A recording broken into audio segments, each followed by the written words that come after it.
This week on the podcast, Alice and I's back, and he's got a new boss baby.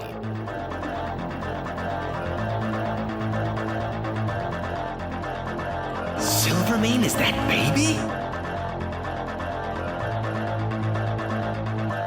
Quickly, change my diaper.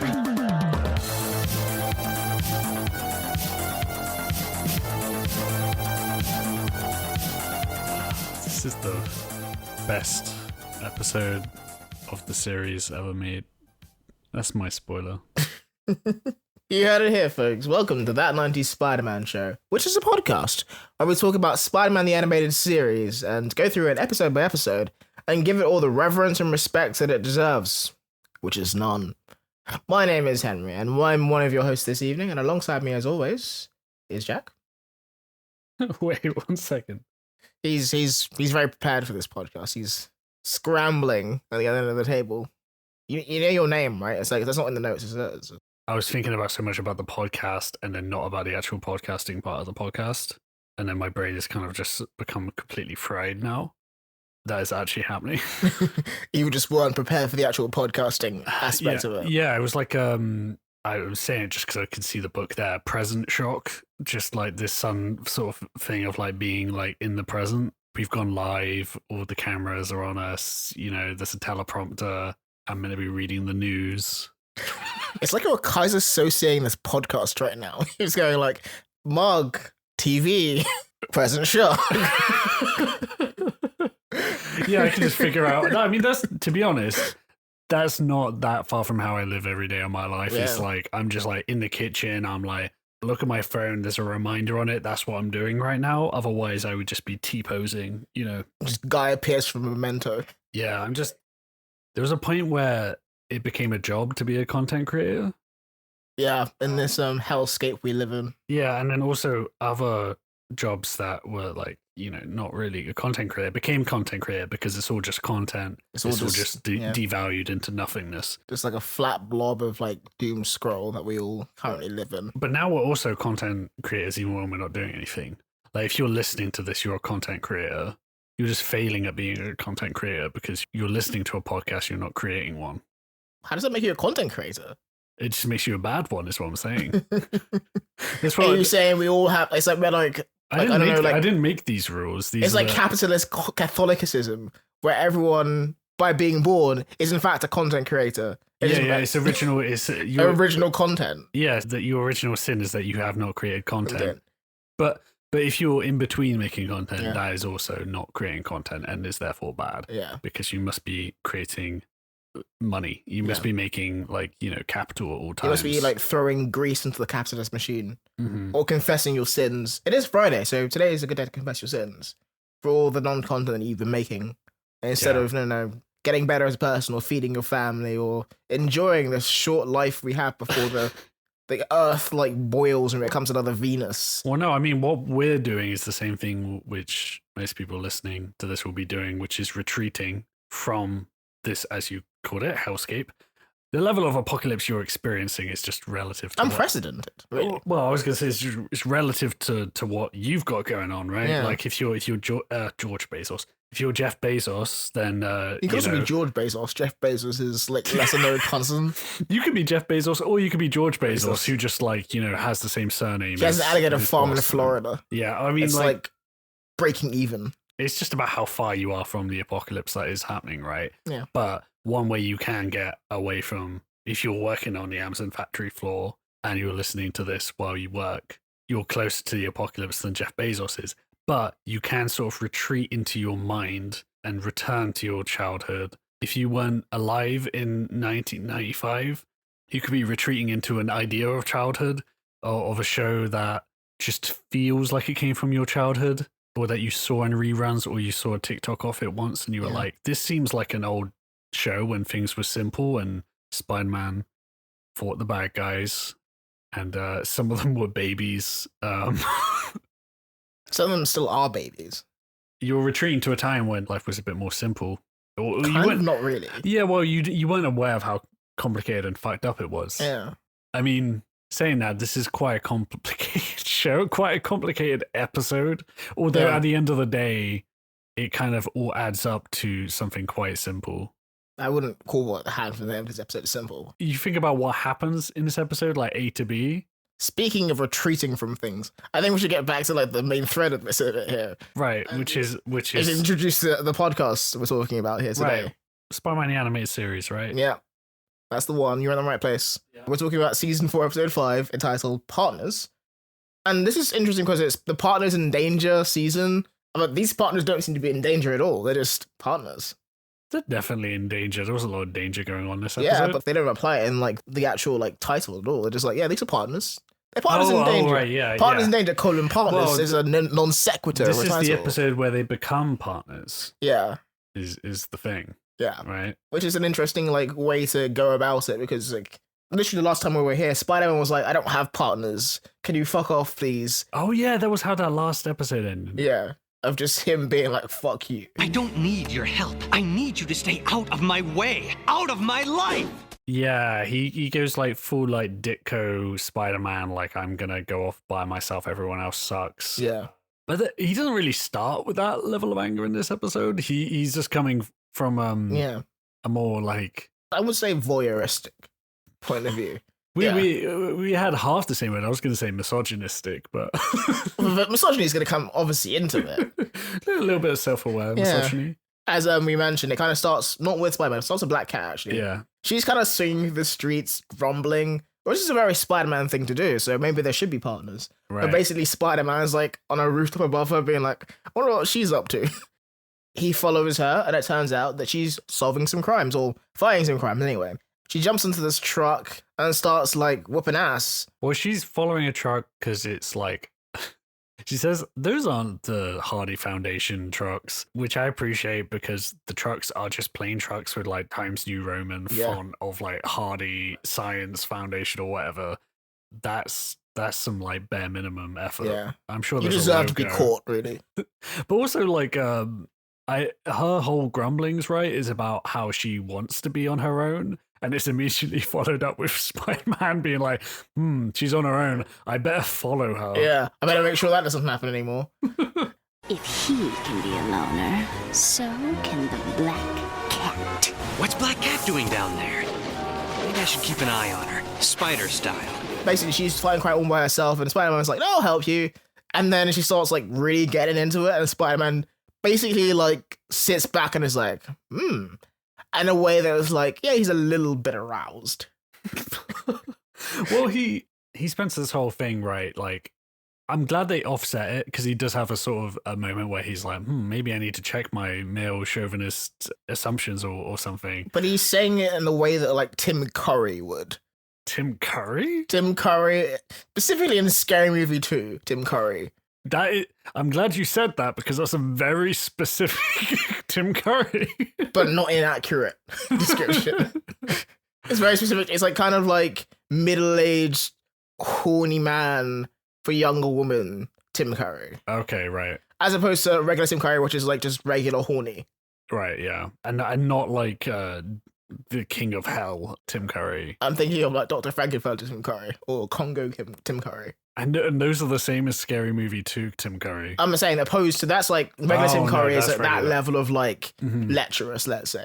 Okay, right. Well, because it is like everything he says has got this like level of irony to it. Yeah. At least the way like the voice actor, what's his name? Christopher Daniel Barnes. Oh yeah. Like he always has this kind of like ironic like twang to everything he says, which is really fun actually. I like it. And it's kind of like it works as like a Spider-Man voice. Yeah. Of like, look how dumb this bullshit is. Yeah. Which helps as well because a lot of the bullshit is dumb. Yeah. Ironic or not, it's good that he does say something about it because like he does spend all this time like, it's not just that he's like following like Black Cat, right, and being like watching her and worrying about her and being like, oh no, she's gonna get hurt. Oh no. And obviously you might be thinking like, well, he's fought with her, he's seen her fight. She's proved herself numerous times now, so it shouldn't be an issue. And like, why does he get to do it, but she doesn't, sort of thing. But double standards, yeah. Yeah. This happens in the comics a bit. Like, there's a whole thing where they date in the comics, and then it's like, he gets really neurotic about the idea of like her getting hurt, and, you know, they'd have a fight, and then she'd get like injured or something, and then he'd get mad, like, you're putting yourself in danger, we shouldn't do this anymore, sort of stuff. The difference, right, is that in the comics, they had a whole thing, right? That's like why she went and got powers, was because of that. So that she could be more capable in the field. Because she was just a straight up cat burglar. She was just like a woman in a costume. Yeah, like a very like athletic person who could kick a lot of people's asses, but like just still like a human being. Whereas he's like a radioactive spider freak. Yeah, he's like a walking Chernobyl. And yeah, but in this show, she's got the freaking super soldier serum. She's like straight up Captain America. She's like swole. Yeah, and I mean, maybe that, I don't know what level of power, because in the comics, I guess like Captain America is like meant to be like peak human, which is, still pretty good, but like in this, she's like ripping down like metal doors and shit. I think like that's pretty much like level with spider strength, Yeah. I feel like it's like the difference between like a proportional strength of a spider versus the proportional strength of an ant. That level of like, but also like if we're thinking of like the show's called Spider-Man, right? So he's probably gonna be like one of the more powerful heroes in it. You'd hope, otherwise it'd be a very short, very depressing show. Exactly. Yeah. But outside of that context, in this world, you have Captain America, war hero, and everything. She gets his power basically. She gets super soldier serum or whatever, and then a guy's coming up to her being like, "I don't think you can handle this. I'll do it for you. I have the strength of a spider." You'd be like, "Excuse me, I have the strength of Captain America. This country's greatest hero. And I can't handle this." But my interpretation of it is like, he doesn't really want to help her. He wants to help, but he doesn't really want to help her, Because he's like, he could be helping.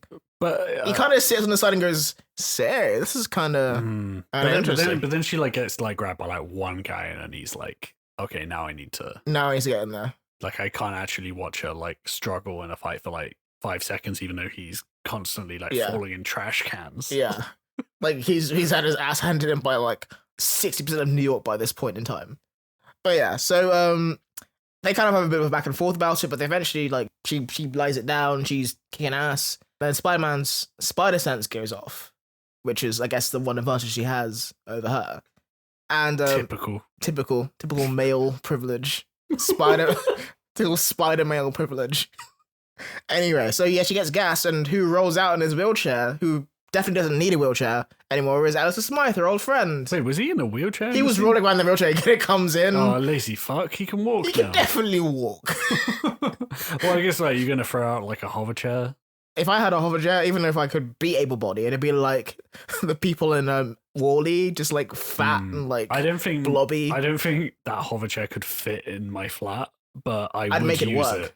Yeah, you park it like a car. I'd be like Austin Powers it, like in the hallway, trying to get into like the lift. Everyone's like trying to get to work from my building the next morning, and I'm like, "Sorry guys, I blocked the doorway with my hover chair." Yeah, boss, I'm gonna be late again. Yep, it's this hover chair guy again. I know, I should move. Surprise! Alistair Smythe? Anyway, Smythe is I don't know what you call. You wouldn't call it stolen value, would you? To like be in a wheelchair when you can stand. I guess it's ableist as well to assume that people in wheelchairs can't stand as well. But either way, he's in his wheelchair unnecessarily. Tangled up in something. I'm gonna get into like ableism a bit, which is, I guess, a good cause. Maybe not in this particular context, but it's good to know about ableism and how not to be ableist. Anyway, Sure. Yeah, so Spider-Man is as confused as we are right now, but for different reasons. Because he kind of recalls, like, them called a truce after he saved Alistair Smythe's dad, from the Kingpin's basement, which is a sentence I don't have to say. Yeah, they ended on good terms. Ended on great terms. Which Spider-Man kind of, like, points out at some point in this episode, like, wait, weren't we cool? And Spider's like, I've got a new boss now, and he hates you, like most people. Yeah, and he's got, like, he's kind of like always the bridesmaid, never the bride sort of thing. Like, he's always got to be like the number 2 to someone, even if it's a fucking baby. Maybe just like working for, I mean, what I'm trying to say is Kingpin is kind of like a baby man. He's giant baby, yeah. I guess he has like less hair than this baby does, which we'll get to. Because Alistair Smythe, Comes in and he's firing from his like shoulder wiener cannons. just again. like whatever the fuck's going on there, and Spider-Man's like, hey, what the hell? And yeah, that's where you find out he has like a new boss, and that's where he takes away Black Cat to his evil lair Mhm. at Big Baby Industries. You know what? I double checked this because there's a yeah. big sign, right? A Yeah. big sign. It's a big picture of a baby. And it says Big Baby, and you're saying it's Industries. It's right? Big Baby Industries, yeah. Okay. I look because I couldn't spot that, so I looked up online, and on the wiki for this, they have it down as Big Baby Diaper Warehouse, which I mean, you could assume what the products they're making, but just that hard confirmed that this is a warehouse where they box up diapers. You'd Or at least hope that. or they pretend to. Because, okay, so we're going to jump around a little bit here. So I was just going to say, this episode is completely insane. completely nuts. It's completely Nuts. It's amazing. I Yeah. love it. So we're jumping ahead a little bit, but basically, Alistair Smythe is working for a baby, right? And that baby is Silvermane, who has been affected with a tablet of time, Yeah, in the end of season 2? end of season 2, turned into a baby, and apparently he's been living this way. So Yeah. my question is, for Silvermane in this situation, Yeah. this has to be maybe the lowest or the most humiliating point in your life. Yeah. So by that logic, Well, 'cause he can- whose idea was it to make an entire business around the worst moment of his life? Was it Yeah. his idea? Was it his daughter's idea? Imagine if Yeah, because he's been carried around by Alicia Silverstone. Silverstone. It's just Silvermane. I wish it was Silverstone.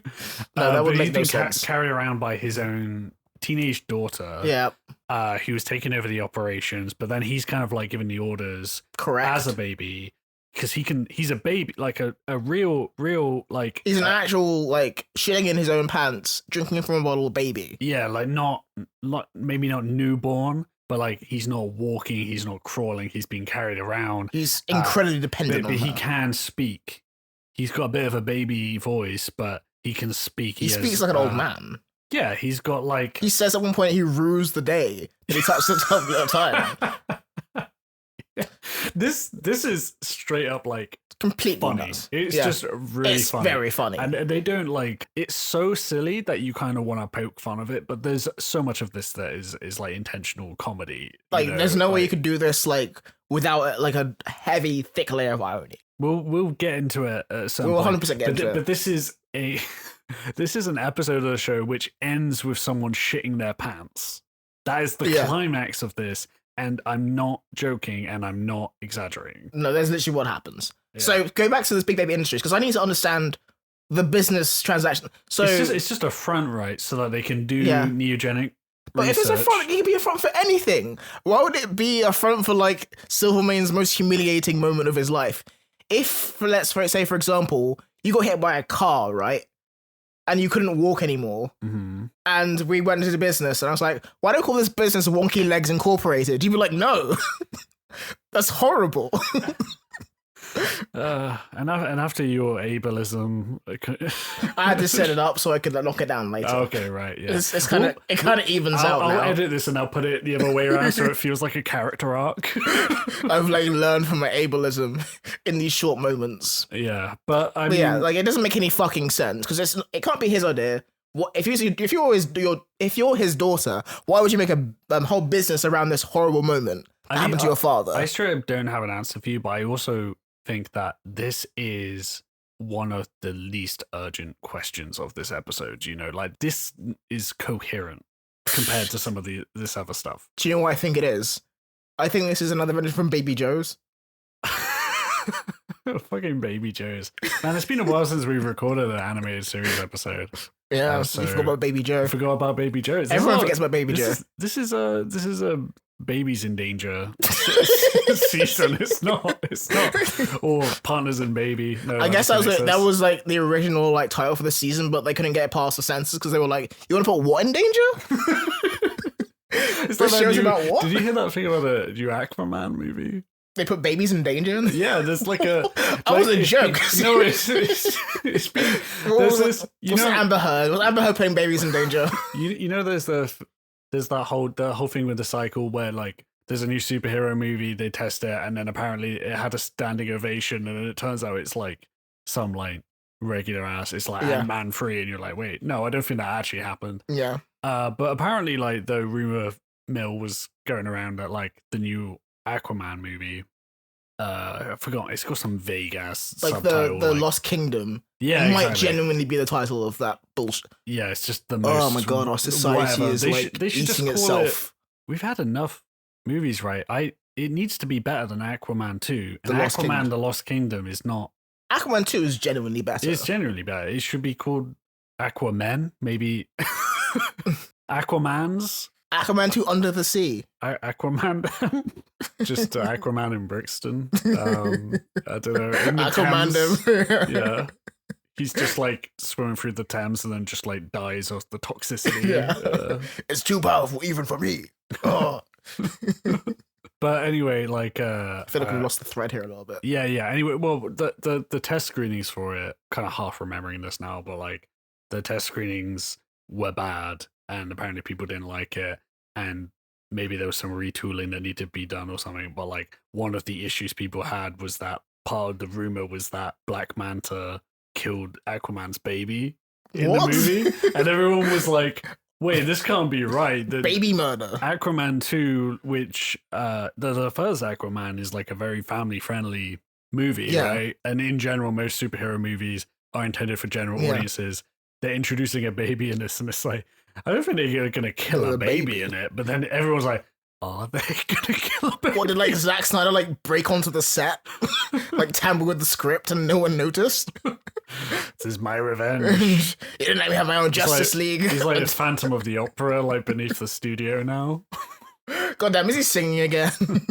But anyway, Back to endangering babies. back to endangering babies.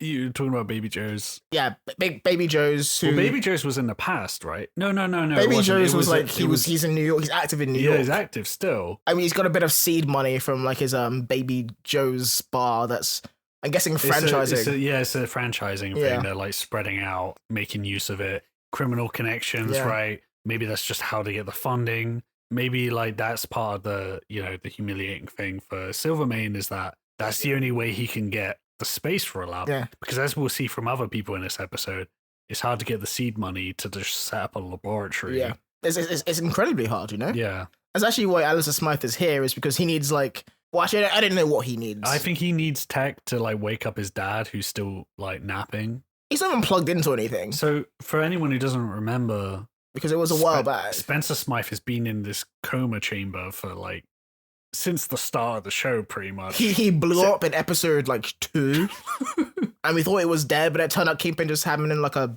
pod Yeah. in his basement, and then Alistair Smythe took that pod to the sewers, And then now has he's been moved carrying it around. Yeah, now he's moved it to this diaper factory. I mean, like what a humiliating Maybe thing for that's the connection, but that's how we found out about it. was like what like wait what? I don't know. I'm just like connecting dots. Diapers, poop, sewage. Or I guess yeah, like as Spencer Smythe, regardless of where he's been, is also probably smells really bad. I mean, there's- Partly because he probably hasn't been like cleaned, and partly because he might be dead.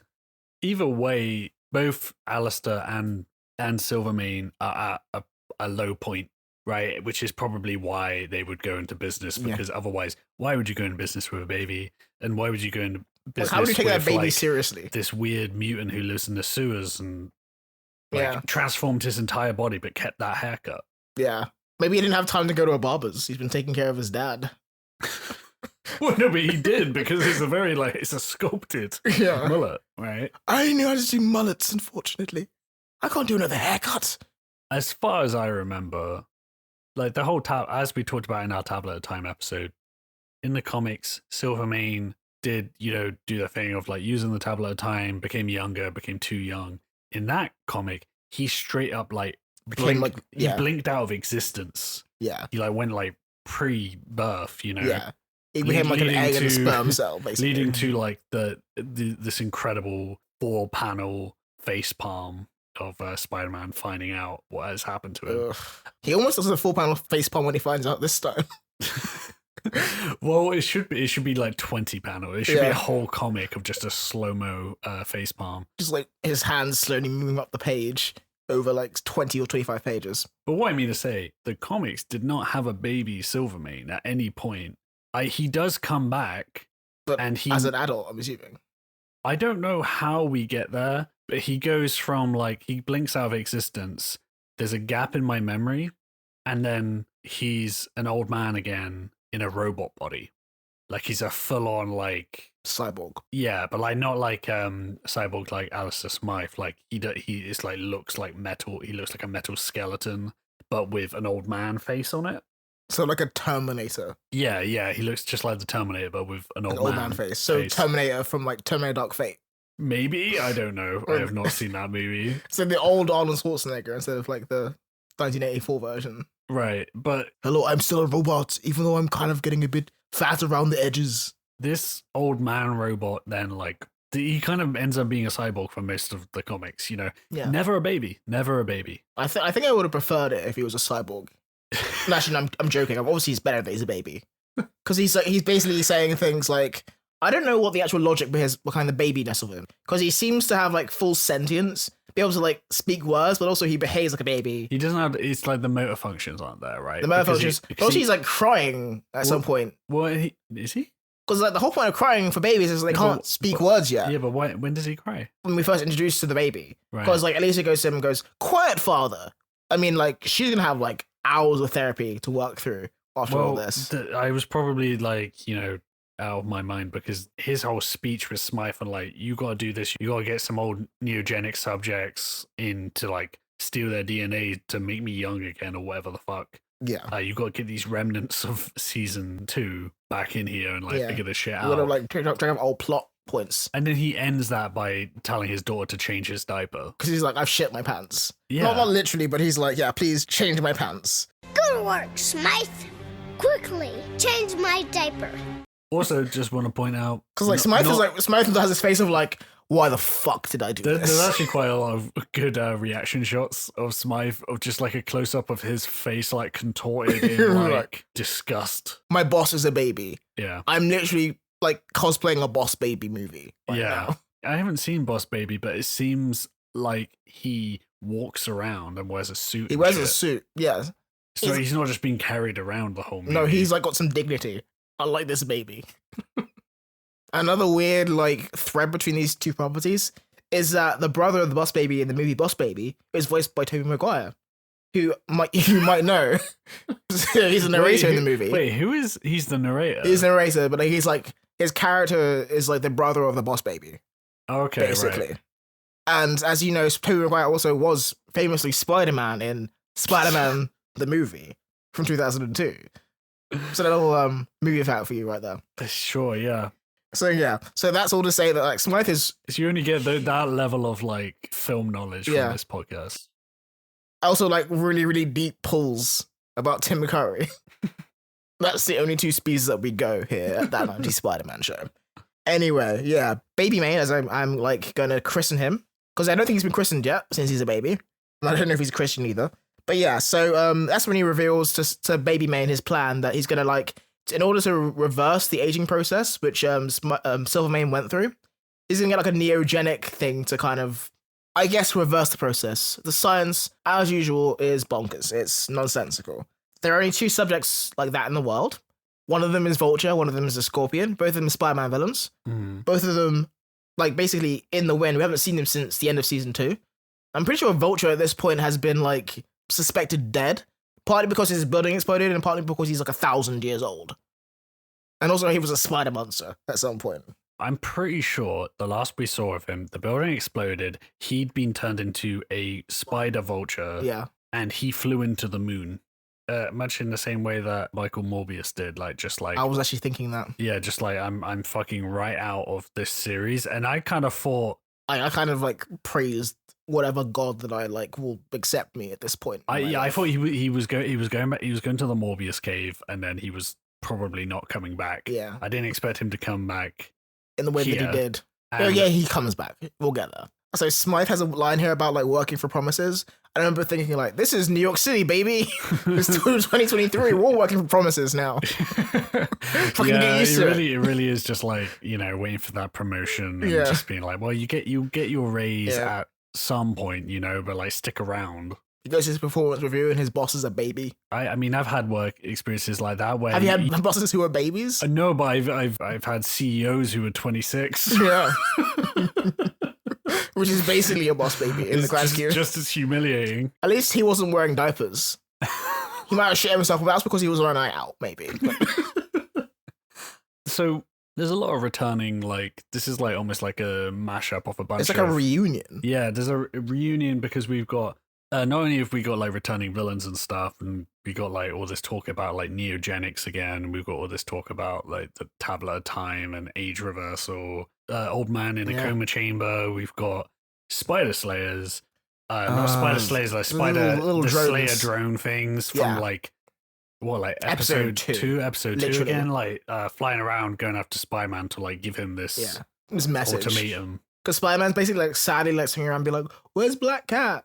Now that she's gone, I'm kind of like missing her almost. Also kind of blaming her for it. Yeah. Being like, oh man, why did I let her do things by herself? This is why we shouldn't have independence.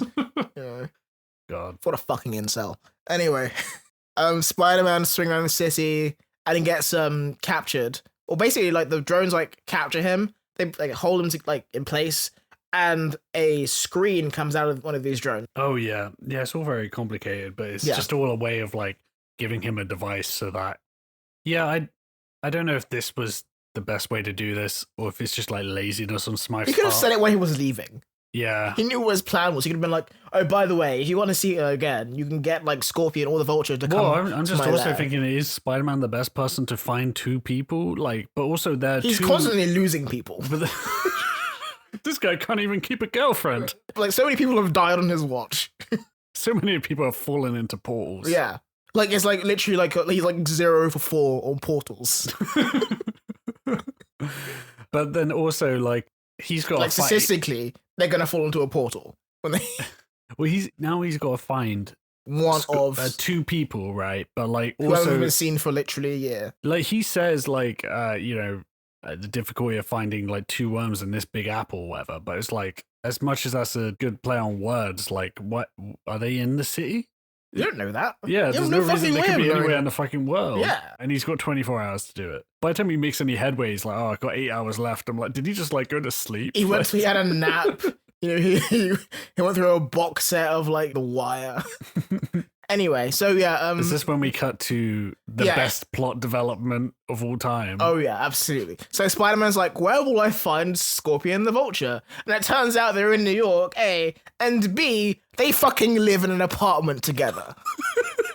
This is the greatest sitcom I've ever seen. Yeah, it's also like just a real curveball I did not... Because I was thinking, you know, really thinking like, where could they be? They're not just going to be somewhere in a building and it's like, yes, they are, but they're in like They're in like a small 2-bedroom apartment. Yeah, it's like a 3-camera sitcom sort of thing. Yeah. Like it's very like, I don't know, like Scorpion comes in, he hangs up his hat and says, hello. Vulture, I'm home!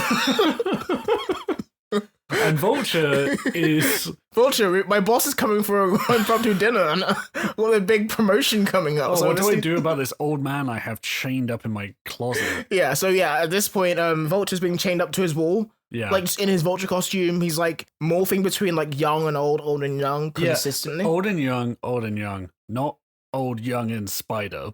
Just old and young. Because that was the big thing, is that... That was the whole point. They gave Spider-Man's horrible spider disease to Vulture. Yeah. And then he flew off as a horrible spider vulture. Yeah. And then now he's just getting old and young. Which is probably better. Well, it's probably better than just being old. Yeah. I'd rather be like sporadically young than constantly old and creaky. Yeah, but... Though I guess like the hope would kill you eventually. You'd be like... Well, do you want this, but do you also want to be going through that experience whilst stood up, chained, watching like aerobics videos with Scorpion, which is not a joke, that's actually what they're watching? They're literally what they're watching. And he's like yelling at him for turning it off. This is like, real sick. I mean, like, fucking Vulture at this point is like veering widely between like erectile dysfunction and his sexual peak. Within 10 seconds of each other. Yeah. So he must be incredibly frustrated. Yeah, he's having a lot of complicated feelings about what they're watching on TV. Yeah. I said turn it back on! Toombs, shut your trap. What's the matter, Gargan? Don't you want to hear about getting the body you always wanted? I said shut up! You laugh, but your stupid experiments have made you a freak, just like me. So they're kind of like bickering at each other like a sitcom. It's like the neogenic odd couple. Yeah, exactly. That's 100% what it is. I Oh mean, my God. maybe that's partners is referring to them. Yeah, You know, there's this a lot of episode partners in title. this. There's Yeah. Spider-Man and Black Cat. There's Alisa and her like baby father, and then there's Scorpion and Vulture who just live together, and they just I'm hang out. I'm really- assuming Vulture pays rent. I'm really surprised you said baby father and not baby daddy. That'd be a daddy baby actually. Baby Well, daddy is a different thing entirely. Yeah, but anyway, there's so many confusing developments with this because So many confusing the first developments. thing you're thinking, right, is how are they maintaining this flat? My first question is, how did they get this flat? Yeah. How was that like viewing? Hey, we're looking for something in a 2-bedroom. Yeah. Me and my roommate, we don't get on well. He's a vulture, I'm a scorpion. You know how it is. Maybe it was just easier back in the 90s because it took me a long time to pass all my checks to get my current flat. Yeah. And You don't have any kind of costume on. yeah, and I don't have any kind of like horrible neogenic mutations. I don't have an old man in my closet. Well, that we know of. No, But you wouldn't yeah. tell us, would you, if you did? This is when we got another returning favorite, which is the trench coat. Oh my god, trenchcoat economy. After a while, the British economy and trenchcoat economy were like neck and neck. But then the trenchcoat economy like rose a little bit. I think So- the trench coat and fedora like combo, the episode that first turned up in was when you said trench coat economy, and Since then, it's actually become an economy. yeah. Well, the British economy just tanked in that time. Brought down by the power of trench coats. I don't know how Scorpion is affording how much he has to spend on these No, trench coats. he's sitting on them, he's waiting for the stock to go back up. Then he's going to sell them at a it's like profit. an apartment full of trench coats. He's like mining trench And coats like his Bitcoin. He's not actually disguising himself wearing them. He's just like trying to get other people interested. He's like in them. advertising. What's that you say? Yes, this is a trench coat. You want to know where you can buy some? Well, do I have the sale for you? Do you want something that's stylish, waterproof, and hides your horrific scorpion tail? Do you have too much shame? I can deal with that. Are you 8 feet tall? Are you green in places you shouldn't be green? Are you potentially a Ninja Turtle? But either way, he's He's going out with his hand trench coat to, I don't know, like flash some school children? I don't know. The point, right, is that the reason he has Vulture is to help him reverse the neogenic procedure that made him Scorpion. Which is what they kind of reveal. Like, I saved you from certain death, so I you can do also- that shit. To be honest, I don't know why he has to go underground with this because I feel like it's in everyone's. They're not underground. They're like 4th floor of their apartment. They're definitely above ground. But I mean, like, there's no need for him to be in hiding. I think it's to everyone's mutual benefit for him to not be the Scorpion anymore. Yeah. Like, he doesn't. No want one's happy it. with him No, being no the- one wants him to have superpowers. Yeah. It's a bad idea for everybody involved. Yeah. So, well, I guess the American prison system, they're not really gonna like treat him well, Again. Yeah. which involves spending scientific time to give him a solution to his Yeah. problem. The American prison system at the best of times is more for like punitive measures than rehabilitative Well, measures. yeah, exactly. Well, I know, and also They probably all run for profits and like and also like those profits come from the labor of prisoners. yeah. And it helps if they have like, the proportional strength of a scorpion. Yeah. Yeah. So really, like, fucking Joe Biden would be like, yeah, let's get him into our prisons. It'd be all for neogenic prison labor, yeah. Anyway. So yeah, that's why the Vulture is chained up. Mhm. I'm assuming so that at some point he'll be let down so he can work on a new neogenic machine for him. But apparently, since he rescued him, he's just been hanging there. Yeah, because he's Does trying he to sleep say. there? Well, how's he going to the bathroom? Is the real He's question. going to the bathroom right where he stands. He's not going anywhere. You better believe that apartment smells. Yeah, but also he's there while Scorpion tries to raise money to make a lab, and I like even the most To found a lab. the most Yeah. rudimentary lab probably like costs more than an apartment. Also- he shouldn't. For one thing, he should stop paying like. Paying New York rents. Yeah, I mean, he has a level of like luxury he needs to be in. He needs to have an apartment with a TV. Probably cable. Yeah, He's HBO while it's he's like making his lab. It's a fairly nice apartment. Considering where he started from and where he's going, yeah, it's pretty nice. Yeah. And also, like, that's not how science works. My girlfriend is a scientist, and basically, the way her job works is not that she raises money so that she can do science. She gets funding from other bodies. She works with other scientists. Would she get any funding if she had, a horrible scorpion body? It would probably. I mean, we haven't tried that, but I think she's less inclined to do so. Yeah, well, in the name of science, we need to do an experiment, which is that we dress up your girlfriend like the scorpion and see if she can do her job still. She'd probably they put her in psychiatric hold. Just that's probably the way that would go. Oh, and speaking of girlfriends, the scorpion's girlfriend walks in at this point. The only way this makes sense, right, is if this is just her flat. Do you reckon? They have to move in together. Subletting. Oh my god, he has to be subletting from her. I don't know how they made the jump from like him meeting a woman, falling in love, and convincing her to store his old man. Oh my god, in the name ridiculous. of making him normal again. Also, has she seen the photo of what Mag Gargan used to look like? Because he's a monster now, but he looked worse before. Yeah, he looked like an actual goblin before. He looked like a green goblin anyway. Yeah. Well, it's ridiculous, right? My kind of headcanon is that like she's like some weird like evangelical Christian, and there's some like weird Jesus shit going on here. As you said that, I looked at my notes and I'd written she must be a weird pervert. So I think we could blend those two ideas together. Oh, almost definitely. To give us some motivation. Absolutely. But like, guys, I know a lot of you here are looking for love. They're all single people.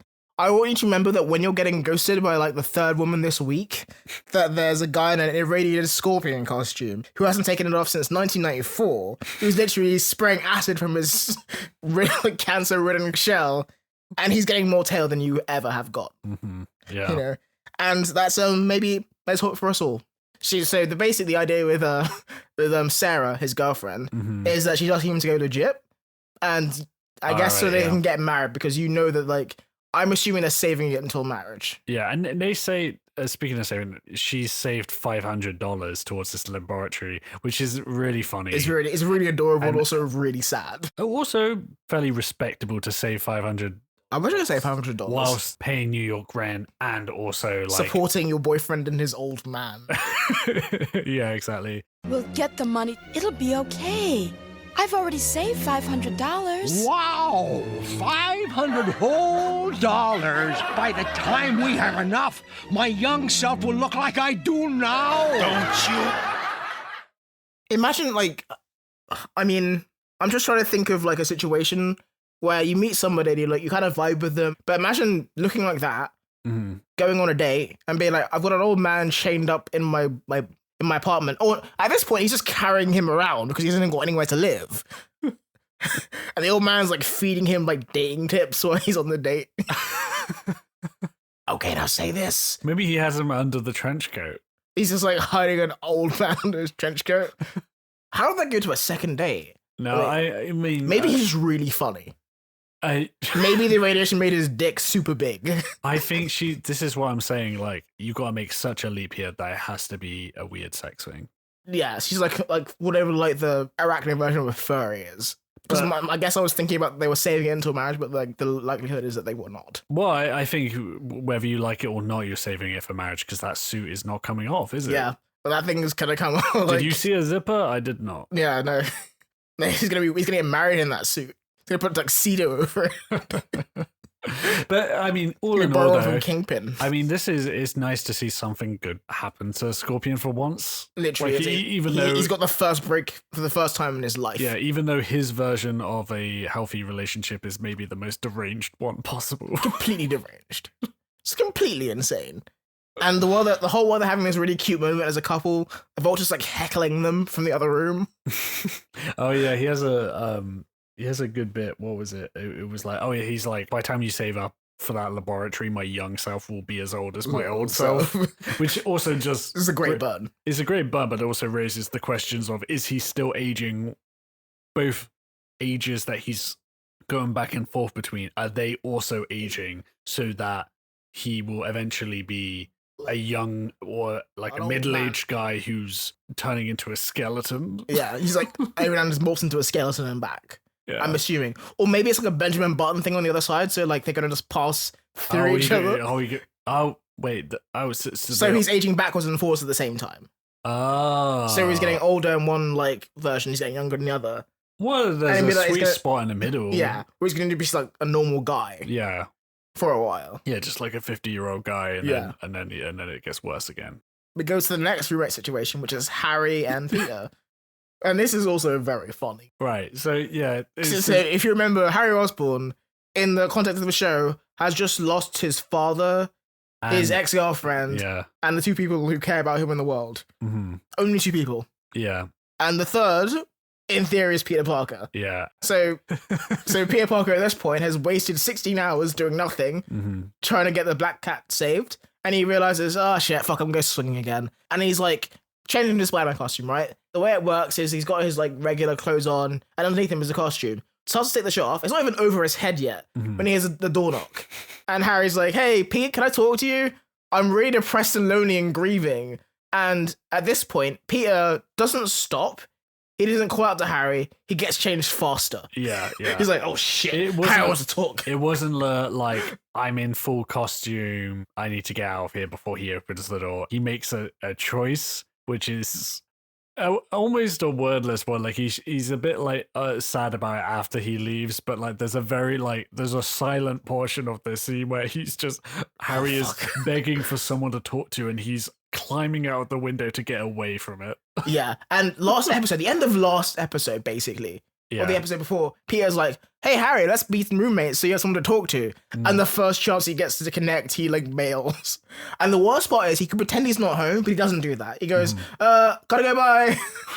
And Harry Wait, does he comes say in. that? He's like, yeah, I can't talk around her, bye. And Harry comes in and the window is open. So in Harry's mind, Peter just jumped out the window rather than talk to him about his grief. God, I don't remember him saying anything. That's He insane. definitely says something. Oh, that's So- so unnecessary. It's so unnecessary. But either way, like he could have pretended he wasn't home. Well, he also like I know he's got this timer right, which Yeah. he spent 16 hours off asleep. Yeah. But he Take 5 minutes to yeah. talk to your friend in his pain. Yeah, even if you have a reason to go, Yeah. you know, but 5 minutes, man. Just take 5 minutes. You literally were like ready to go, like 10 seconds beforehand. Or even be like, I have to go right now, but just to assure you, we will talk at some point, and I value you and friendship. I can't You believe haven't done anything. this is the first time I've been on Harry's side in this whole show, but He's such come an on, asshole. man. It's so like deliberate. It would have been easier for him to say nothing, to pretend he wasn't home. Yeah. You know? So much easier. It is a big place. I got to figuring. Maybe we need each other right now, old pal. Can I come in? Well, I don't mean to bother you, but, well, I'm feeling really down tonight. I thought maybe we could talk. Not now, Harry. I can't. Look, Pete, this won't take long. That's weird. Well, next scene, right, we've got another returning season 1 favorite, which is J3 Communications. Yeah. Because, again, this is just like incoherent, but also like so much more coherent than the baby stuff that I almost like we don't have time for it. But like Spider-Man gets his favor from Kurt Connors, which he is rinsing dry, by the way. Yeah. Like He's like he's basically blackmailing him at he's this basically point. blackmailing. And has Kurt Connors, who I don't know if we last saw, but like that whole neogenic thing did not go well for him. He had a very bad time. Both in his own lizard times, but then also being held captive and like a couple of times, and every time he got kidnapped, the place he was in got exploded, and he turned into the lizard again. There's a trail of the debris and lizard then skin at the end of goes. it, Spider-Man's there like, "Hey, owe me another favor." Remember that keep thing I saving did for your you that ass. one time? Yeah, and basically he's asking him to commit like basically securities fraud because Yeah. he's like, "Hey, that experiment that's not quite finished. Yeah, just publicize that shit. Yeah, and Don't also ask me why. yeah, and going on the This news, is corporate espionage. going on the news to announce that the thing which he deeply believes is a science that should be buried forever, we should start that up again, and we are doing, and just like Yeah. spreading like the fake news of that. Presumably, his wife is turning on the TV and being like, Oh, what is he doing? She's this taping ruined it our for their life. eventual divorce proceedings. Yeah, that's the... He's just lost custody of his child. He doesn't know it That's yet. But until we has. see otherwise. My headcanon is that directly after the credits of the show, the post-credit scene is the divorce papers. proceeding. Yeah, like the judge is like, well, we have you here. Like, basically, you're listen disease. You're basically promoting on TV. You're shitting it like brain force, Mr. Connors, Dr. Connors, even. Oh wait, Mr. Connors now because you've been stripped of your medical license for doing this crazy shit, and him losing custody of his child forever. Yeah. You know, the second divorce in this cartoon, which is not something I would have envisioned going into this, if there'd be this many divorces. It seems like unusually dark for a children's cartoon. Well, I'm crazy for doing this, but I do owe you. J3 Communications, this is Dr. Kurt Connors of Empire State University. I have a story for you. Yeah, so the point of this is to lure Scorpion out, because Scorpion, having got all of the cable channels, is watching the news for neogenic news, I guess. Yeah, but then also it's not like he goes after like Kurt Connors or like they name a place that he goes to. He's then like, oh, okay, they're starting this research up again. So I need to buy it. I need to buy it, so I need This money. I guess this is sort of how science works. Accidentally. It's a Scorpion, like you have like a cause you want to like research and like explore further, and a Scorpion man robs a bank to give you the funding so you can go and do the research you want. Yeah, sure. I'm pretty sure my girlfriend explains to me that's how it works. I'm pretty sure. And he just goes and very loudly smashes up a bunch of things, presumably steals shit from a bank. He robs a bank basically. Yeah.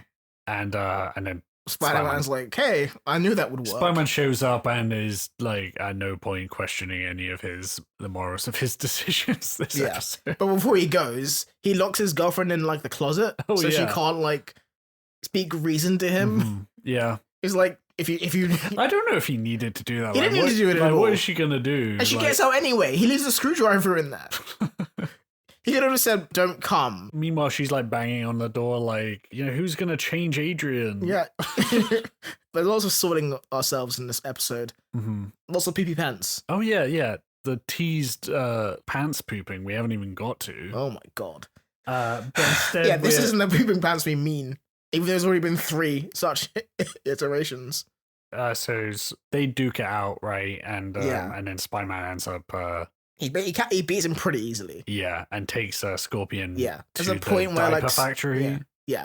To the point where Scorpion dangles Spider-Man over a building, forgetting that he can like swing, I guess. I can't. Like, sorry, I'm gonna drop you to your death, Spider. Oh, we did the thing he does every time. I'm still reeling from the fact that one of the most normal sentences I've said this episode is, and then Spider-Man took Scorpion to the diaper factory. Yeah. It sounds like a lyric from like a Beatles song. Spider-Man took Scorpion down to the baby factory. That was one of the ones where they took a little bit too much LSD, and then they gave Ringo a couple of songs that album, and then that was the one they're like, mate, this isn't making the cut. Ringo, why are you talking about Spider-Man again, Ringo? I made a song about a scorpion. Anyway, we gotta get back to Spider-Man getting outsmarted by this baby. He's gonna take him to the baby factory.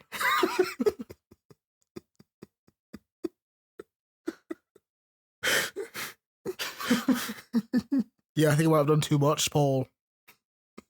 Am I still gonna be a mutated Vulture Man when I'm 64? Anyway, baby plan. Baby in the sky with diamonds. Spider-Man turns up, gives him Scorpion, immediately gets zapped and falls directly into a sphere cage alongside Black Cat, who then breaks out of her. Oh no, that comes later. So I thought she like breaks out in anger because she sees him captured. I know it's done with them. I mean, out of the ropes that she's got around her. Oh yeah, I guess, but she's still in the pod. Yeah, she's still in the pod. And like, I can't really explain my fall to this trap, because like at this point he's like kind of like, yeah, I think I'm into Black Cat. Who would have thought? Also, I would say everything so far is his fault. 100%. This is all him. And Smythe is like, well, I kept my end of the bargain, going free Black Cat. And Spider-Man's like, shouldn't I be like, I don't know, like using like a machine? He's like, nah, let's just go touch the sphere. That's fine. And he just walks over and gets shocked. And What a fucking dumbass. I don't suspect there's any kind of trap here. Don't be too upset about this, Cat. Sometimes in the superhero biz, you make a few mistakes. Indeed. No! Spider-Man! Maybe I should take superhero lessons from the Hulk instead. So yeah, Spider-Man falls into the most obvious trap I've ever seen in any sort of like cartoon or otherwise. It was like some like Wile E. Coyote shit. I just imagine you coming across traps like this usually. Yeah. Have you got that where like, you have the piece of cheese on the ground and then give it a piece of cheese and a box falls on you? You said your girlfriend is a scientist, so presumably there are orb traps in her like laboratory that she works in. Yeah. In a diaper factory. This is why I don't go visit her at work. Yeah. You do it once and you think to yourself, like, I can't put that diaper on again. Yeah, you don't want to be the idiot who turns up to work and gets caught up in an orb. Again. Because of me, they have the rule, really. Anyway, baby Silvermane comes out and is like, excellent, my plan is coming together. Oh, of course, yeah. Smythe is like, yeah, I did it, Silvermane. Can we go on with the plan now? And Spider-Man's like, wait, did you just say Silvermane? He's alive? And then Alisa kind of carries over this little baby to be like, I've got you, Spider-Man, I win, ha ha ha ha. As far as I remember, he doesn't have like a very dramatic reaction. It's kind of like, yeah, this tracks. Yeah. Actually, now I think about it, yeah, this makes the most sense of everything that's gone on today. Yeah. We cut back to Scorpion and Vulture's like apartment, and Sarah inadvertently has like followed Spider-Man and Scorpion to Big Baby Industries. And she's like, okay, I need the Vulture for this. Said nobody ever but Sarah. And she goes back and unties him and is like, hey, like, can you go save my boyfriend? I've been like working on something and I feel like an asshole if we didn't go through this relationship now. I don't think I'll be able to like socially recover from this. Like, I literally ditched all my friends who kept telling me this was a bad idea. And I can't go back to them without my Scorpion husband. I really don't believe that she has any friends. She doesn't have any now. She's the kind of person who people at work have like all these like questions about, like, oh, what do you think about this? And they were like gossiping about what could be happening. Did you guys hear? Her boyfriend's a Scorpion. He lives with an old man. Shut up, Cindy. That's mean. Yeah. I'm sure he's just a bit like older. That's all it is. He's just got a bit of a hunchback. Yeah. It's not a mechanical tail that shoots acid. They're ridiculous. I've heard he's irradiated. I saw her carrying like a big box of diapers back to her apartment. They probably has a weird sex shit. And you were right about that part. Well, 100% right about that part. Is this when Vulture turns up? Vulture basically is like, hey, I don't give a shit if Scorpion dies. And then Sarah, very luckily, is like, isn't this about like a neogenic thing? And he's like, neogenic? And he like grabs his wings. He's like, why didn't you say so? Yeah, he loves that. He loves that shit. And speaking of returns, it's also the return of the Time Poncho. Oh god, I'm off for the flashback. No, because it's basically Spider-Man is getting his powers swapped for Silvermane's powers, as in like the powers of a baby. And Silvermane, in order to be changed into Spider-Man, is wearing a Time Poncho that he was turned into a baby in.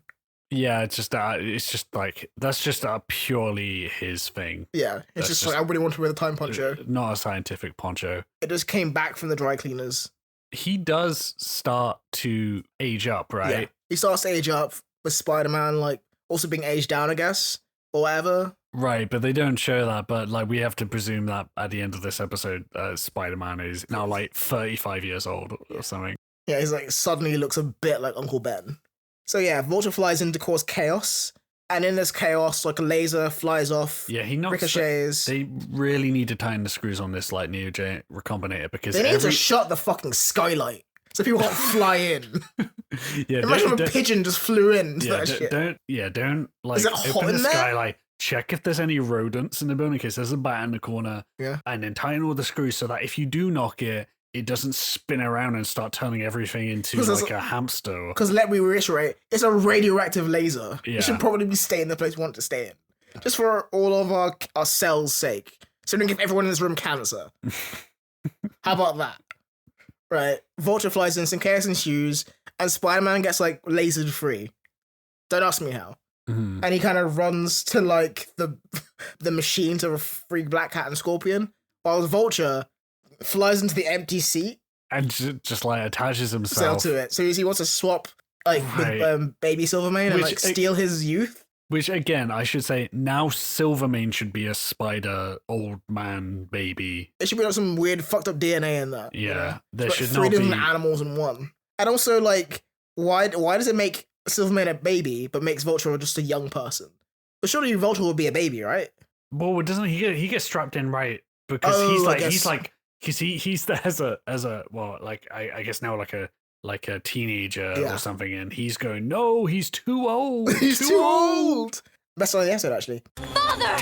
No! Too old! Before the building is, again, rigged to explode. Right. Man, the number about exploding buildings in pre-2001 New York is kind of absurd. Yeah. And then, at this point, we're just giving them an idea. And so this whole process, right, has now... It doesn't kill Silvermane, it doesn't like change anything really, but it just reverts him into old man again. He's right back to square one. He might be even older. Potentially. Yes, that's that Futurama episode where at the end they're trying to like de-age Professor Farnsworth, and at the end they're like, oh, is he back to the same age again? And like, he's even older. Smythe and Scorpion start fighting. That's the same shot of like Smythe like throwing Scorpion to the ground because Scorpion keeps on diving at him. It's where like sidesteps into like a really like ugly matador. There's also a couple of fun shots of them. Like just cuts to them fighting, and it's like they're doing like an old timey like boxing fight. Yeah. Put him up. At this point, Sarah just like shows up and is like, "Hey, what's happening with my boyfriend?" And she's like, "Oh, I regret coming here. Why did I do that? Yeah. Who would have seen this going badly?" Mm-hmm. Alisa and Silvermane escape via helicopter, and then they'll fly out. Alisa kind of says to him, like, "At least you don't have to wear diapers anymore, Dad." He just looks her dead in the face and is like, "I wouldn't be so sure about that." Implying that he shit himself in the excitement of what's going on. I rewatched that, like, just that to see that line again, because the first time I was, maybe he's implying that he's pooped his pants, but, like, the general thing of, like, I thought it was more like, I'm an old man now, like, I'm probably gonna poop my pants. I'm on the other side of the diaper scale, you know, like, you know, you're born in a diaper, you die in a diaper. You die in the pants, so you live long enough to be in a diaper again. Yeah, exactly. And, you know, at the end of the day, we all go to the big diaper factory in the sky. But he... the Beatles lyric. We're all going up to the big diaper factory in the sky. But then on rewatching, it's like, no, like, he's straight up, like, the intonation, the way he says it. The way he looks when he said it. Yeah, the way he says it. He looks ashamed of himself. He does it. He is saying he shit himself. And it's not about being old. It's about it's pretty stressful situation. Used to it, I guess. It's pretty stressful, intense situation to be made into an old man and then have to run away from exploding things. Everything's going wrong. Oh my God, am I going to survive? You get into the helicopter and it's like, man, yeah, I'm glad we survived, but I got to tell you right now, I shit my pants. Like helicopter down to like a McDonald's bathroom. Yeah, and then she's got to have the conversation with him now where she's like, look, I know we got like a routine going recently, but I'm not changing this shit again. You need to figure your own shit out. Yeah, okay? you now have control over your arms and legs. Yeah, you control over your bowels a bit. I'm sorry it turned out this way, Father, but at least you won't have to deal with diapers and... I wouldn't be so sure. I've got one more thing to say about Silvermane. Also, I was going to say, like, that time puncher is again ruined. Maybe that's the real reason for it, is just like, to wipe up his excess, like... I guess he was turned into a baby in the poncho. Uh-huh. And he's now an old man. So he's pooped in it at least twice. I mean, you can keep track at home, all these stats. Please email us with, like, how many times you think that Silvermane shit in his own time poncho. I want to say something that just like puts because we're not. I just want to make this very clear. We're not crazy. He shit himself. He 100% shit himself. That is the text of the show. I know we have a lot of fun here at the Anti-Spider-Man show, but this is not subtext. This is one character going to another character. I have defecated in my pants, and I'm feeling really ashamed about it. Yeah. The best thing in the world, right? And I don't often look, like, we watched the show when we were kids, so we know, we have memories of what happens, you know, like, we have an awareness of where the show goes, but we keep close to just the episode. We don't look ahead to to what's turning up next, I very rarely will check what episodes characters are in. But I was curious with Silvermane, right? Because I was like, oh, does he turn up again? Does he do the cyborg thing? What's going on there? This is the final appearance of both Silvermane and Alicia Silvermane. They would spend the family therapy for the rest of the show. The final line from Silvermane is effectively looking into the camera and just saying, I just shit my pants. Hey, everybody, I did a poopy. And then I made doo-doo in my pants. This is exit stage left. Yeah, this show has plenty of, humiliating situations for villains, but villains, eat shit. Yeah. But man, Silvermane got it pretty bad, and I think he straight up so presumably after this, maybe he is so old that he just died off screen, or they just went put him in a home. Yeah, she put him in a home. She was like, "Fuck this! I'm not even gonna. I'm doing a real job." I'm not. Why would you ever follow a life of crime at this point? Because you're like, best case scenario, I become very rich, powerful, get turned into a baby, shit my pants, embarrass myself in front of everyone, and then I die. Yeah. At best case, crime does not pay. Crime team does not pay. And she would have heard about Kingpin and his divorce, because Vanessa took him to the cleaners for the divorce, and she works at Starbucks now. Yeah, she just straight up starts a new life. It has to be it's all burned all these. She burned a lot of bridges. She was an ESU student. Yeah, she had to drop out to take care of her baby. Everyone thinks she got a teen pregnancy, but it was actually her dad was a baby. And no one believed her. Yeah, that's a good cover, an easy cover there. Yeah. But it doesn't really cover the fact that he can talk. Baby's just really really precocious. But the only thing I have left to say is that another unnecessary dunking on Scorpion for their escape from the building is they all want to get out of there. They're all locked in the building as it's exploding, and rather than siding with Scorpion for even one moment, considering it's entirely Spider-Man's fault that he's in this mess in the first place, he wavered him from the path of going legit to go back to crime in order to capture him in his terrible plan to get Black Cat back. Yeah. And now when they have a mutual goal to get out, he, instead of saying, hey, can you acid this door so we can get out of here? He gets Black Cat to taunt him until he attacks with the acid, and then he grabs his tail and aims it at the door, and then picks him up and throws him on his ass and runs out of there. To be fair, if I was Scorpion in that situation, considering what happened before, I would have totally let him die out of spite. If me and my girlfriend and Spider-Man and Black Cat, I'd be like, yeah, I'm taking you all down with me. What do you think of that, bitch? I mean, if they're ever in a situation in the future where, Scorpion has the upper hand, he has no reason to keep this guy alive, because there's no heroism in how Spider-Man has dealt with Scorpion in this episode. It's the most indignified person.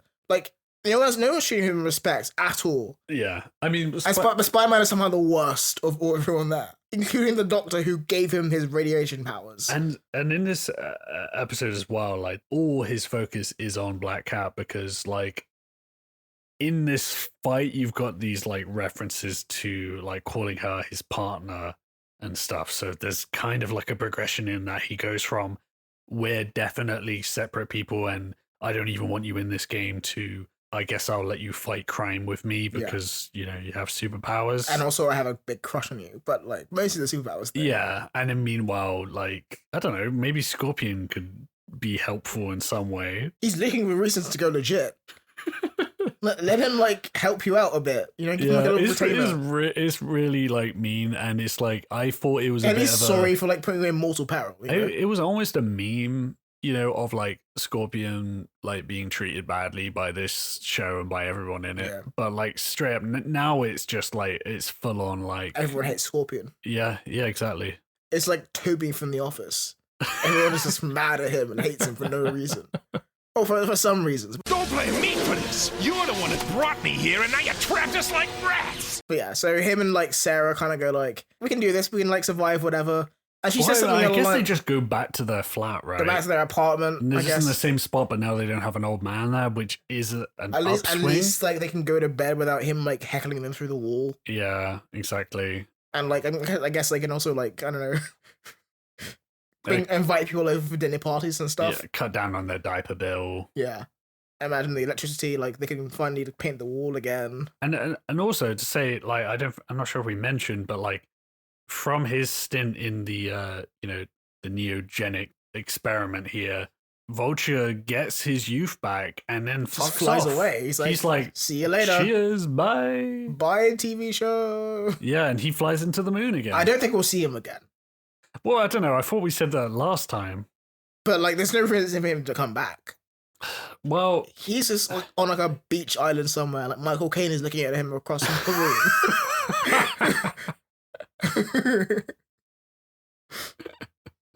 Let me tell you something, Vulture. I'm gonna be in Paris one day. I'm gonna look over. I'm gonna see you there in your youthful Vulture costume, and we won't talk to each other. We'll just acknowledge one another. And we'll go about our lives. How about that? But this cafe is on the moon. This cafe is on the moon. Alfred Pennyworth, I'm going to the moon. I hope to see you there. Anyway, is that the end of this episode? There's like one last thing, which is like Spider-Man and Black Cat have a little moment where she's like, okay, we can fight together, and like, I'm not going to be an inconvenience for you, right? And he's like, yeah, sure. We'll be in danger together. Yeah, we'll truly be partners in danger. Black Cat kind of flies off, and Spider-Man says something which is like unforgivable to me, which is, my life is finally getting interesting. Which I fundamentally disagree with. I mean, it might be an escalation in interesting. Last year, he was in the goddamn negative zone fighting Dormammu. The year before that, he was a spider monster for a few days. Yeah. The year before that, a fucking alien took over his body. What the fuck is he talking about? I might have a girlfriend, you guys. This is really, really interesting and weird. That's like something I couldn't have seen coming. Maybe it's just the first time he's seen one of his supervillains shit his pants in front of him. God, never again. That was humiliating for both of us. Yeah. Oh, God. They made like a brief eye contact where they both kind of knew, but no one was going to admit it. Don't look at me, Spider-Man. Don't look at me eyes. Man. Yeah, so that is indeed the end of the episode. This very bonkers, very poop-filled episode. Oh, how I rue the day I ever toyed with that tablet of time. First off, right, in terms of classifications, right, cheese nightmare? I want to say cheese. This is a poop nightmare. Well, it's the cheese nightmares, and this is what like happens if you this is what happens if you eat a cheese nightmare. Yeah, if you eat a cheese nightmare and you're lactose intolerant. Just like all over the place. Yeah. It's not pretty. But this is also, I think, what the show does best. Because like there's no like shit itself. In a way, yeah. Yeah, this is like a really scatological episode. Yeah. Like, but I mean, it's not our fault. It's it's right there. That's what Spider-Man and Black Cat's like couple name is. It's just scat.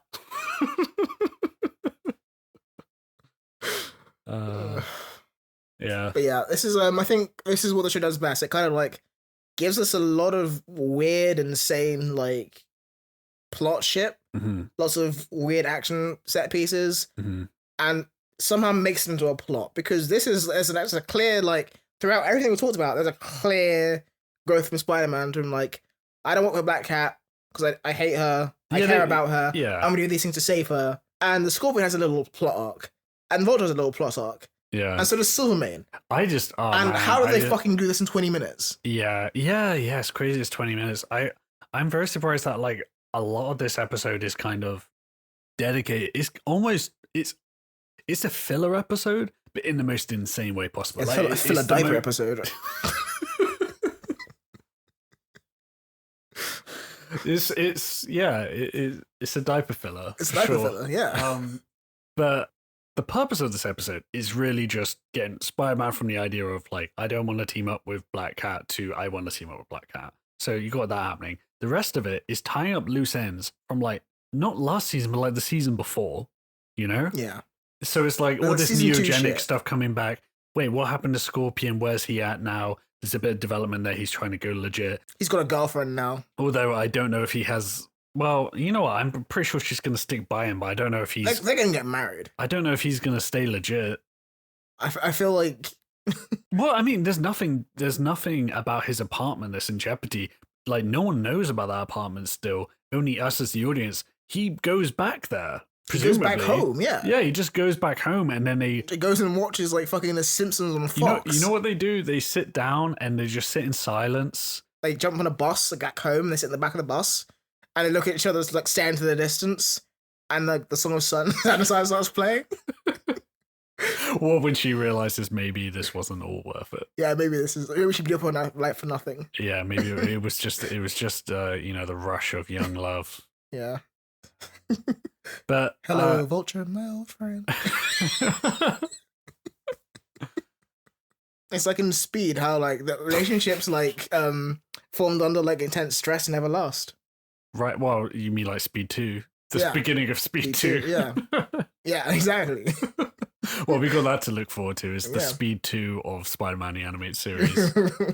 Will I ever be normal, Sarah? You have to have faith and know that our love will get us through anything. I gotta say, like, my favorite thing about this episode is still the apartment thing. The fact that they added that detail, like, but like they didn't like lean into it like it was like a goofy bit. You know, like this is the kind of thing that might happen in like a Spider-Man comic where like some of the low rent villain, like there's a whole thing at one point where like people we've talked about before, like the Gibbon and like the Spot or something, are like in an apartment together, you know, and but they're playing up for comedy like a lot, you know, and it maybe makes sense for them.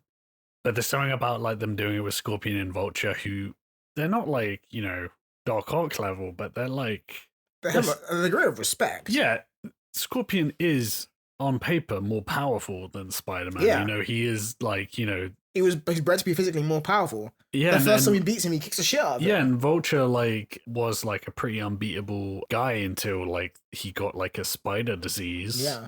Which apparently he just like decided not to have. Just fobbed it off. He was like, nope, don't fancy it. Yeah, it's weird they tied up all these loose ends, but then they just ignored that part. Unless there was like some line I missed about him sciencing it out. Or maybe like it just happens sporadically in between. I think it was moon science. Yeah. Just nothing is more delightful than that first image where you just cut like what Scorpion and Vulture up night now, hard cut. They're watching TV in an apartment together. They're roommates. It's ridiculous. Yeah, they were roommates. They were roommates the whole time. It's like Play for Lost, but like it was almost as much like Mindful Drama, which is absurd.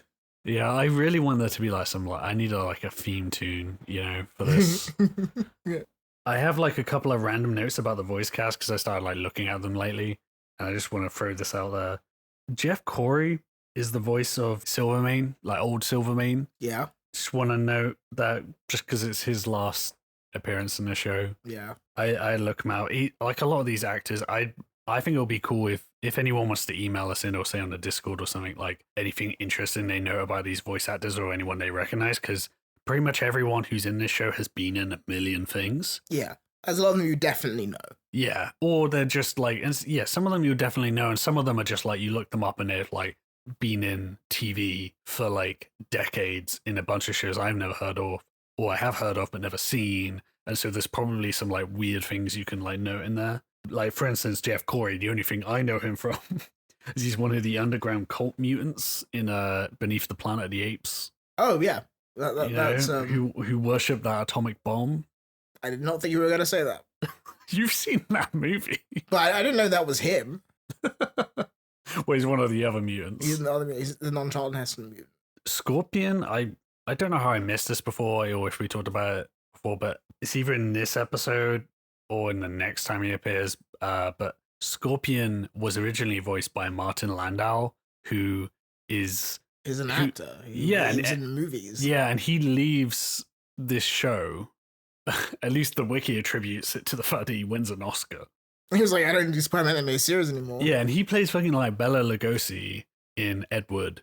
And he's pretty great in that. And he gets his supporting Oscar nom, and then he's out. He gets replaced by Richard Mole, who's best known for being in Night Court, and also did not win an Oscar.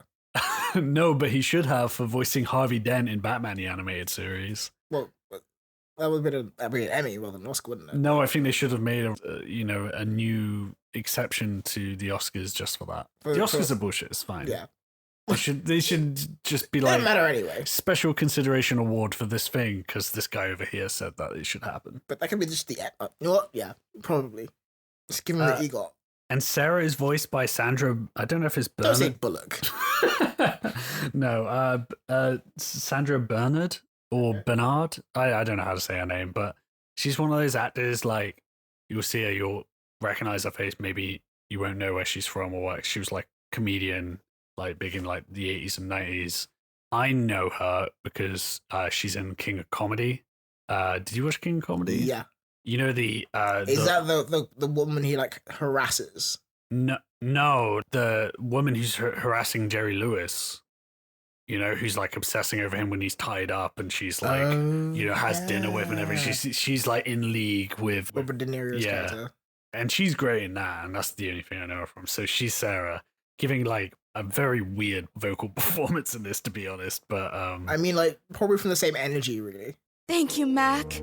We'll make it, I promise. Then we can get married. Alistair Smythe is Maxwell Caulfield, who's, at least for me, best known as the lead in the delightfully terrible Grease 2. Oh, yeah. He's like the lead opposite Michelle Pfeiffer.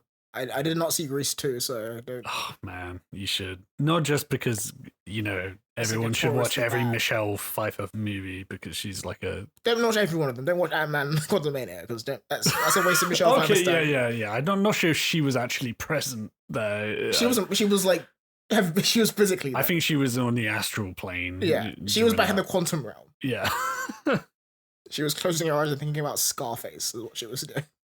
And Elisa is voiced by Lee Allen Baker, who is one of she's got such a long IMDb that I'm sure someone could find something interesting she's been in. The two things that stuck out to me is that she voiced Jean Grey in the X-Men Legends games. Oh.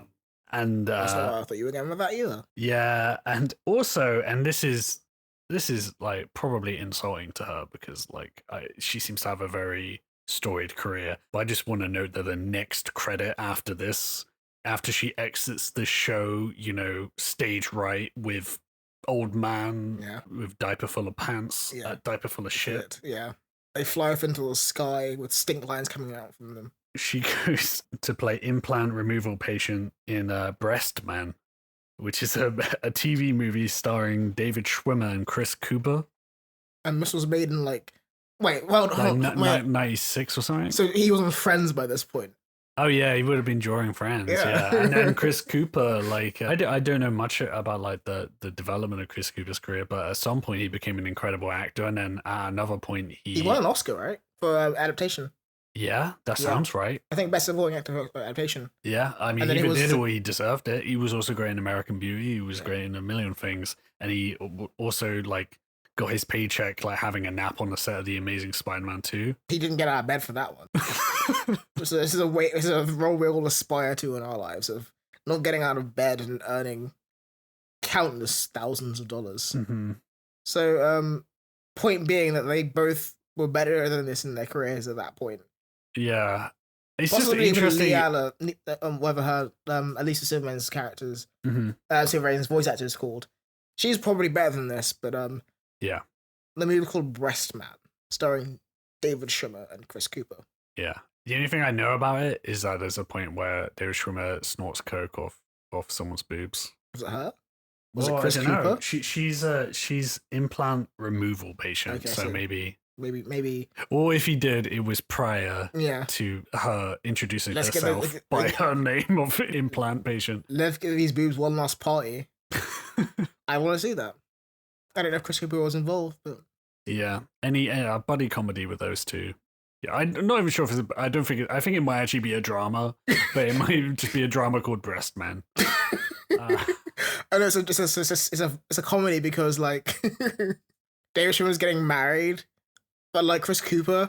That's what it sounds like, right? Yeah, getting married. Chris Cooper is the best man. He wants to look good for the wedding, so he gets like plastic surgery. But he gets their own plastic surgery and he has like boobs for the rest of the wedding. Yeah. It's like a mad like rush to get these implants removed before the wedding starts. Mm-hmm. And along the way they learn about friendship. The real breast man. And also something, because it's the 90s, that will be their way of like learning what it's like to be a woman. Yeah. And then David Schwimmer ends up getting breasts with him, so they end up both having breasts at the wedding. Yeah. And then his wife, his bride leaves him at the altar. The ending of the movie is they're like, on some deck chairs on the beach, and they like clink their glasses, and it zooms out, and they both got like big boobs. Yeah. Like Chris Cooper puts like a coconut between his boobs and starts drinking out of the straw. And he said, I could get used to this. And like Salisbury Hill plays as it fades to black. Breastmen. This is like the title at the end. Tony Todd movie. Tony Scott, rather. Anyway. Tony Todd. Tony Todd, like, that means why he doesn't direct movies. Yeah, but like Tony Scott or John Hughes would probably make this movie. Anyway, so do you have like an overall thought on this episode other than what? I don't know, what pretty much does it? Because I feel like last episode, right, was... It was pretty crazy. It was pretty crazy, but I remember just feeling very negative on it because it was just... It kind of just like shrugged its shoulders, was like, yeah, well, we run out of time here, so we'll see you later. But it was also like maybe like it almost felt like a last hurrah of like, oh, Craven and Calypso are back, or not Calypso, she became Calypso, right? But like she was Maria Crawford. That was it. Maria Shriver is Arnold Schwarzenegger's ex-wife, isn't it? Yeah, Maria Shriver. But anyway, they kind of like came back and went like, did their curtain call, like, we're going off the jungle to be weirdos. Yeah. And then here it's like, it feels like a bunch of characters sort of coming back. And I'm like, is this what the rest of this season is going to be? Just like like we're about to get cancelled. Let's bring all the actors sort back. of thing. And then they don't get cancelled and they're like, fuck this, do some weird shit for season 5. Yeah. We kind of scraped the well. Let's go against the weird conceptual shit now. Yeah. Why haven't we been cancelled? Yeah, I just can just imagine like John Sepper Jr. just like slamming his fist down in the writer's room, being like, everyone's asking, where's baby Smythe? When he's not on screen, when he's be asking, where's baby Smythe? Or like there's like a load of studio execs being like, this baby needs more attitude. Someone draws like a pair of sunglasses on it. So that was I enjoyed that. Like I was going through it being like, this, if anything else was slightly out of place, this would be like atrocious, but this is the kind of insanity that I think a Saturday morning cartoon should aspire to, while also having like a semblance of plot. And any of you budding writers in the audience, you know how hard it is to write plots this coherent without even having like old men babies in them, So I think they've done a pretty good job here, the writers. John Sepper Jr. has outdone himself this time. He has certainly done that. Yeah. Although I mean, we should. He didn't write the episode, but he kind of like. Well, he did. I think he's credited on a story credit. Yeah. So he was the one being like, we got to have this baby in here. Yeah. Like, no one goes home to write a baby into this episode. Man, I can't believe they were roommates still. So stupid. Partners? That. And maybe more. Catch you later, Spider. I think my life just got a lot more interesting. The thing about the Spider-Man cartoon is that it's based on a comic, but this episode was not written in a comic because there's no way a comic book writer would do this. Rob Liefeld would know better than to do this. No, I mean, I would not. I don't want to go on record as saying that Spider-Man has never fought a baby. He almost definitely has not fought a baby. Almost definitely. He's killed a woman, but that was by accident. He's killed a few people by accident, but that woman could have been pregnant. Okay, I don't want to think about that. That story's already dark. We don't need another level to it. The alternative is to think about anytime Spider-Man would have fought a baby. Or do you think it's darker once like the baby is out in the world? He's definitely fought people with the mind of a baby, or like people who are like newly created, so that they are like a baby, but they also might be like 8 feet tall and be like have hammers for fists or something. But no literal babies, I'm assuming. No literal babies. No, I'm pretty sure. I just want to say I'm pretty sure. Yeah. Maybe in the next like Spider-Man movie, there'll be like one really evil baby or like a baby tiger that he fights.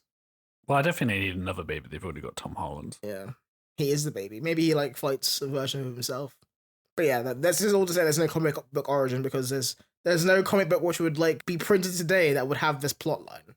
No. So Sarah ran away with the Scorpion and the Vulture jumped over the moon. Flew over the moon. Yeah, in case you hadn't noticed, yeah, this is the end of this episode of that 90s Spider-Man show where we've gone on a bit of a journey, folks. If you enjoyed this, and I mean there's up for debate here, please check out the rest of our flying program here. Any place you can get podcasts. Yeah. And if you enjoy that, subscribe to our Patreon where we will do anything for money. Yeah. Yeah, if you just want to support the show, you want bonus episodes like our recent episode on Earth's Mightiest Heroes. Or you want me to just say something really humiliating during one of the recordings, because I will do it. I'm not a proud man. And yeah, you can find those links in the description below, as well as the link to join our Discord. Sometimes you want to talk about Spider-Man the animated series with the creators itself, but when you can't get them, you get us instead. And yeah, we talk about comic books, talk about the podcast. Yeah, just talk about general movies, bullshit. It's a pretty good romp, and you'll find other people who are as big a nerd as you are. But yeah, apart from that, brings us to the end of this fine program. Thank you for tuning in. Any last words, Jack? He's doing anything where he gets notes up. He's got fun words. He's written them down somewhere, folks. Now I'm just going to cut you asking me that question. Well, that brings us to the end of that 90s Spider-Man show. So long, good night, and remember, if you're going out with a guy and he has an old man in a trench coat somewhere behind him, do not go on a second date. That's been our show. Good night.